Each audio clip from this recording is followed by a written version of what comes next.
Ассалаумағалейкум достар. Бүгін Четкий менің братым деген әнге разбор. Ютубта, Гуглда ешқандай жерде бұл өлеңге разбор жоқ. Сол үшін түсірейін деп отырмын. Ал енді разборды бастайық. Бұл өлең тек баре аккордтармен орындалады. 3 аккорд қолданылады. Бірінші аккорд FM. Бірінші латта баре аламыз, сосын үшінші латта 5 пен 4-ші струна. Сосын екінші аккорд CM. Үшінші латта баре аламыз, сосын 4-ші латта 2-ші струна, 5-ші латта 3 пен 4-ші струна. Сосын 3-ші аккорд G. 3-ші латта баре аламыз, 4-ші латта 3-ші струна, 5-ші латта 5 пен 4-ші струна. Енді осы 3 аккорд қолданылады. Ал енді қағысына келетін болсақ, әртүрлі қағыс ойналынады. Бірінші шумағында осылай, немесе осы қағыспен, немесе осылай болады, немесе бочкамен де болады. Енді осы 4 қағысты да түсіндіріп өтейін.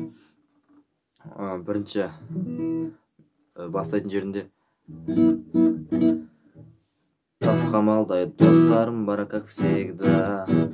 Сосын дружба деген білесің навсегда. Бір жолда аккордты сол жолдың басында және соңында ауыстырамыз. Алайда осы әнімді ағайын посвящаю браттарға от меня. Ал енді екінші қағыспен тасқамалдай достарым бар. Бірінші өлеңді осылай басталады. Как всегда деген жерінде FM аккордтан бастаймыз қағысты. Тасқамалдай достарым бар, как всегда. Сосын дружба деген білесің навсегда.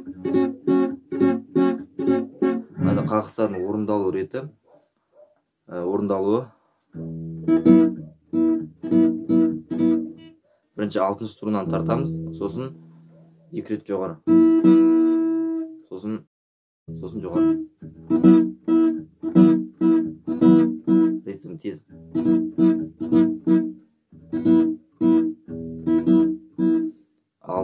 Сосын 2 рет жоғары. Сол кезде приглушка, сосын жоғары. Ал енді осы қағыс орындау үшін тек үстінен басамыз, заглушка. Сол кезде приглушка болады.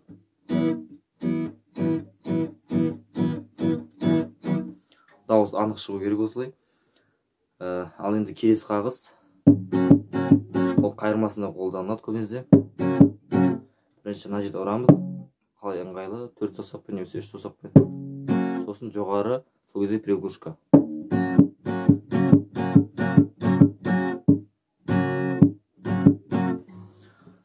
Осылай қолданылады. Ал енді орындап көрсетейін. Тасқамалдай достарым бар, как всегда. Дружба деген білесің навсегда. Алайда осы әнімді ағайын посвящаю браттарға от меня. Осы алайда осы әнімді деп басталатын соңғы 2 жолын 2 рет орындаймыз.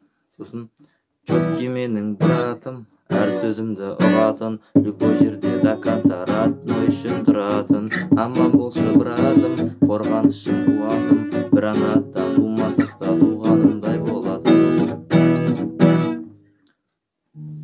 Қайырмасында ең бірінші және екінші жолын бір рет төмен осылай. FM-де, сосын SM аккордында 2 рет төмен ойнаймыз тек. Ал енді соңғы қағыс түрін орындау үшін бочка, сосын жоғары. Бочка, жоғары, приглушка.